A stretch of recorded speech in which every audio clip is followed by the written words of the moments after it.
Mummy મારી ભૂલ થઈ ગઈ, મને માફ કરી દેજો. મારા પપ્પા મારી ભૂલ થઈ ગઈ, મને માફ કરી દેજો. બરાબર, આ છોકરીએ મારી જિંદગી બગાડી છે. બરાબર, અને હે ને એના મામાનું કયું માને આ છોકરી. બરાબર, અને બીજા છોકરા એને આવું ના થાય કોઈ આને એ હરવા હું દવા પીને મરી જવાનો છું. બરાબર, આ જિંદગી 5 દિવસ મારી આ છોકરીએ જિંદગી બગાડી છે. બરાબર, એટલે એને મમ્મી તમે કંઈ બીજું કંઈ તમે કોઈ આ ડોરું પગલું ન ભરતા. અને મારા નાના ભાઈને એમ કહું છું કે હે ને મારા નાના ભાઈ તું હે ને મારી માને મારા બાપને આજીવન સાચવજે. તું એ કંઈ આડાવડું કંઈ કરતો નહીં. બરાબર, અને હું જે કાગળમાં લખું ને બરાબર એ તમે હે ને પોલીસ ચોકીએ હે ને પુગાડી દેજો. અને હે ને આ મારી જિંદગી બગાડી છે. હું એવો છોકરો નથી લફડાબાજીવાળો.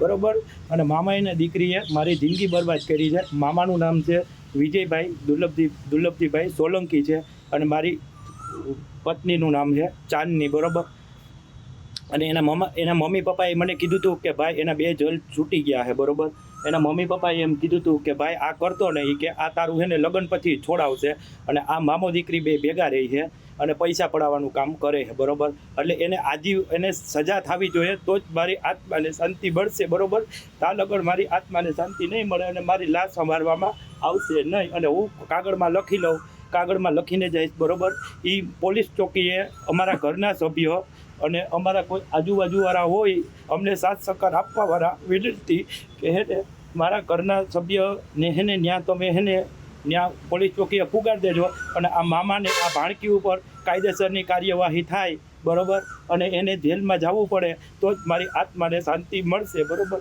એટલે હું આ પગલું ભરું છું આડું અવરું, અને મારી જિંદગી બરબાદ થઈ ગઈ. એવો છોકરો નથી, કંઈ લફડાબાજીવાળો એક છોકરી સામે જોવાવાળો છોકરો નથી. અને પહેલી વાર મેં આ કર્યું છે. બરાબર, અને મારા એક છોકરીને આજીવન સાચવી હતી. અમે કાલ સમાધાન કરવા ગયા હતા તો એનો મામો કહે નથી મોકલવી.